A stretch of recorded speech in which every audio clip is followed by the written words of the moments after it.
Hi everyone, my name is Sarah, and today I'm going to be talking about strategies 19 and 20 from our textbook, 50 Strategies for Teaching English Language Learners. The first strategy we're talking about today is strategy 19, which is verb action. This is where we teach students irregular verbs through having them experience them. So irregular verbs are verbs that you can't simply add ed to signify that they're in the past tense. So it would be words like run, which you shouldn't say runned, you say ran. Or words like drink, you shouldn't say drinked, you say drank. So this strategy begins by teachers watching for the misuse of irregular verbs and then planning out a lesson where these verbs can be acted out. And then after the activity, the teacher has the students document their learning in their irregular verb journal, and then they add these irregular verbs. The teacher adds these irregular verbs to a word wall. So these steps are laid out a little bit more in this slide, where we say these are the practical ideas for effective implementation. So once again, the teacher observes and monitors the student misuse of verbs. This could be through just keeping an eye on the students' homework problems, their answers, or a student using a verb wrong in class. Number 2, the teacher plans active experiences to practice the correct use of the verbs, and the teacher has a little bit of creative freedom here. Like for the demonstration that I have, I'm going to have the students use the words throw and threw, catch and caught, write and wrote, but you can have the students do a number of different activities with a lot of creative freedom. And then number 3, we document the activity by taking pictures. Those pictures will be added to the word wall, which will help the students jog their memory about what were we doing exactly with this verb. Number 4, have the students contribute to an irregular verb journal. And you as a teacher also have a little bit of freedom with this. It doesn't have to specifically be the students write a very detailed summary of everything they did. It's up to you if you want to have them write a summary reflection, or if you want to just have them write, this is the present tense of the word, this is the past tense, and here's a summary, here's a sentence where it's used. Number 5, create a chart, bulletin board, or word wall that documents the irregular verbs studied. So this is where you would add those pictures that you took while documenting the activity. And once again, this just helps the students jog their memory about what did we do regarding this irregular verb, which words were the irregular ones, which verbs. Number 6, continue to observe any misuse of new or old irregular verbs. And then if the irregular verbs have already been discussed and are still being misused, consider reteaching or reviewing the material. And this goes for any lesson that you're gonna do as a teacher. If you're noticing that people are still misusing or doing the content wrong, then reteach it, review it. And then number 7, evaluate your approach and the student's learning. And in the textbook, there are a number of different ways that you can evaluate your skills as a teacher regarding the activities that you use. And then, without further ado, we're going to go ahead and start on the demonstration for this activity. And we're going to use the words write and draw and throw and catch. Okay, so we're going to be acting out some irregular verbs. And irregular verbs, as we know, are verbs that are irregular because you can't just add ed to the end. You can't say, I runned somewhere, I throwed a ball. You have to change the whole word. So we're going to start with Philip and his word, which is throw, and the past tense of it is threw. So what we're going to do is we're going to act out these words that you have in front of you, and you're going to say it in future tense, present tense, and past tense, and you're going to make a sentence with it. So where did that ball go? You have that ball. You're going to throw it to Mom, and you're going to say, I'm going to throw you the ball. I'm throwing you the ball. I threw the ball. So go ahead and do that. Okay. I'm going to throw you the ball. I'm throwing the ball. I threw the ball. Okay. And then you kind of get the gist of what you're doing. So we'll give the ball back to Philip, and then you're going to act out catch and caught and just make a sentence with it. Future tense, present tense, and past tense. So go ahead. I'm going to catch the ball. I'm catching the ball, and I caught the ball. Nice. Okay, so we're going to move on to our next words. For yours, it's going to be write, and then yours is going to be draw. So what you're going to do is you're going to write your name, and you're going to say it in future, present, and past tense. And yeah, just make a sentence with it. Okay. I'm going to write my name. I am writing my name. I have wrote my name. And then you're going to do the same thing, but with draw. Okay, I am going to draw a cat. I am drawing a cat. I drew a cat. Okay. And then with the words that you use today, you're just going to write in your irregular verb journal. You're going to write the present tense and the past tense, and then the example that you used for the past tense. And also write the other person's words as well.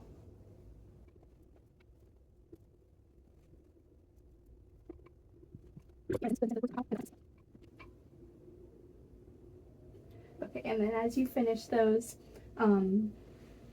these words that you just went over are going to be on a word wall, designated place in the classroom, and they're going to have little pictures of you guys today doing the things that you you said. So catching the ball, drawing a cat, all that jazz, and then it'll just be able to remind you of these special irregular verbs. Any questions? Nope. All right. Here is that word wall in question. As you can see at the top, it says irregular verbs, as well as the 4 different irregular verbs that we discussed in the demonstration. These are all supposed to be the pictures of students acting out the irregular verbs. And if this was in a classroom, you can add a lot more to it. You can add a lot more color or sentence examples, but I wanted to show the basic view of what this could look like. Okay, moving on to strategy 20, this is syntax surgery. This is where we visually manipulate English grammar. Here's a summary of syntax surgery. It aims to break down a sentence in order to visually represent the syntax relationships between words in a sentence. The steps include: number 1, watch for sentences that cause difficulty for students.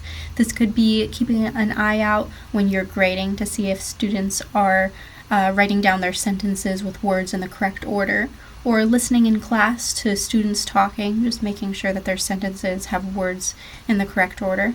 But it could also be a student coming up to you in class with a sentence from a book and saying, I don't understand what this sentence is trying to tell me. So then you move on to number 2, read the sentence out loud. And then go on to number 3, write the sentence down and make cuts in it to break the sentence into smaller parts. How the textbook represents this is they say to write it down on strips of paper and then cut in between the different words. I do that in one of the demonstrations, but I also write a couple of sentences down on an application on my computer, and I cut pieces of the sentence out and mark it up with my red pen. It's just any way that you're able to write down the sentence and kind of break it apart.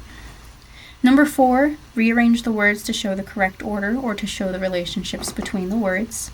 And then number 5, practice more sentences using the same pattern, making sure to keep track of student progress. Here are some practical ideas for effective implementation. I have a couple tips and an example. So tip number 1 is practice more sentences with the same pattern. Tip number 2 is delay the lesson if it would interrupt communication. And then my example is a student is having trouble with the order of descriptive words in a sentence such as, the lipstick red stains everything it touches. The teacher writes the sentence on a strip of paper, then cuts the words lipstick and red out of the sentence. Next, the teacher rearranges the sentence so that the order of words is correct. The teacher and student continue to practice similar sentences, and the teacher takes note of the student's progress. So for this first example I have for my demonstration, this would be a great sentence to use for that same student that used this sentence. So if they are able to draw out this sentence and rearrange it so that it's correct, then you could express that they are progressing with their syntax. And then without further ado, I'm going to go ahead and demonstrate these sentences. Imagine that you're an English teacher and you have a student that wrote this sentence on their homework. Sasha's dress yellow matched her shoes. So what we're going to do is we're going to apply syntax surgery to make sure that we can see the relationships between the different words in this sentence as well as correct it.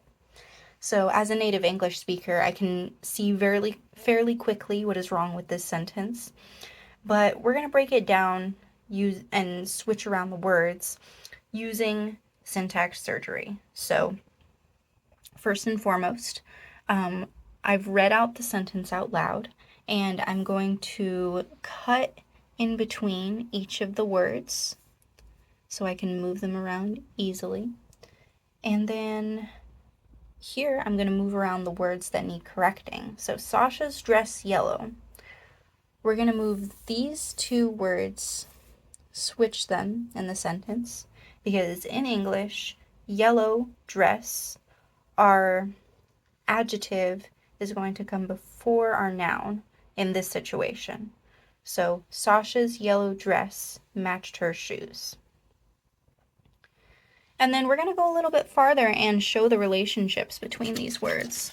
So Sasha's yellow dress can all go together because Sasha is the possessive determinant of the sentence, and then yellow dress is the thing that she owns. It's the subject of the sentence. So this is all the subject of the rest of the sentence. This is the predicate. So matched her shoes. What about her shoes? They matched her yellow dress. And to show the relationships even further, we can move this over to align her with Sasha's, to show that Sasha is who we're talking about with the pronoun her. Sasha's yellow dress matched her shoes. So as the school year moves along, what you're going to want to do is give the students a lot of different sentences with similar structure and give them many opportunities to practice their knowledge. And this could be in the form of presenting in front of class, or talking between them and peers, or one-on-one with you, or just individual practice. But it is important with the practice that they do that you track their progress. And while progress within the class is a great determinant of how well you're doing as a teacher, it is still important to evaluate your skills, evaluate how well you're representing this activity as well as many others. And if there's a lot of students in the class that are falling behind, then this is especially important. And then lastly, I wanted to throw in about tip number 2, which is delay the lesson if it would interrupt communication. If this was a sentence that was written on a homework sheet by a student, and the next day you're grading papers and you have a math test set up for the students, then you're not just going to set everything aside and do a lesson on this sentence. You're going to take time to plan this out and come up with a sentence that represents the needs of the students. And then you're just going to make sure that they understand the syntax relationships fully. All right, so let's continue with the next two sentences I have here. The first one is going to be an amendment from the Constitution, and the second one is an Arizona law. These ones I wanted to use because they could be something that is used in a high school history class or a high school elective class. So I'm going to go ahead and start by reading out the first sentence, start with the amendment. Amendment 1, Congress shall make no law respecting an establishment of religion or prohibiting the free exercise thereof, or abridging the freedom of speech or of the press, or of the right of the people to peaceably to assemble and to petition the government for a redress of grievances. So in this next slide, I broke it apart so that we could see the relationships between the words just a little bit better. So Amendment 1, that pretty much was the title of everything we were about to read. And then Congress shall make no law. It proceeds to kind of list a few things that Congress shouldn't make laws on in sort of a bullet point fashion. So what I'm doing with the red pen is I'm circling the main kind of, not subject, but the main thing that we should be getting away from each line. So Congress shall make no law respecting an establishment of religion, religion being the part that we really want to take away from here, or prohibiting the free exercise thereof. Thereof what? Religion, free exercise of religion. So I tried to make a little bit of an arrow there so you could see that religion is the thing that they shouldn't be prohibiting the free exercise of. Or abridging the freedom of speech. Freedom of speech, once again, circle around that. That's a big main idea we want to take away from that line. Or of the press, or of the right of the people peaceably to assemble and to petition the government for a redress of grievances. And once again, all these circled words are just very important words that we should be taking away from each line. And then in this way, we can see just a little bit easier what this whole sentence is trying to get across to us. And then next, this one is an Arizona law. I'll go ahead and read it real quick. It is regarding, it's under the education section, and it just defines non-printed instructional materials. This says non-printed instructional materials means non-printed textbooks or digital content, or both, and related core materials, including those that require availability of electronic equipment in order to be used as a learning resource, that are written and published primarily for use in elementary and secondary school instruction, and that are required by a state educational agency or a local educational agency for use by pupils in the classroom. What a mouthful. So here I once again break down that sentence. The first part is once again the main idea of everything that we're going to be reading about. Non-printed instructional materials means these two sections of definition. So non-printed instructional materials could mean non-printed textbooks or digital content, hence the arrow, or both, hence the arrow to or both. And then it could also mean unrelated to the non-printed textbooks or digital content. It could also mean related core materials, including those that require the availability of electronic equipment in order to be used as a learning resource. And once again, I circled the main things to take away from that line. That are written and published primarily for use in elementary school and secondary school instruction, and that are required by a state educational agency or a local educational agency for use by pupils in the classroom. So these sections of words all kind of go together, but while they are related to one another in that they are non-printed instructional materials, they do kind of deal with different things. So it is important to see, this helps you to see the relationships between these two separate ideas. So, and then we're going to go ahead and move on to our conclusion. So strategy 19 was verb action. It aimed to help students retain their knowledge of the correct use of irregular verbs by encouraging them to act out the verbs. And then strategy 20, syntax surgery, aim to break up sentences so that their parts may be closer observed and correctly rearranged. And then here are my references.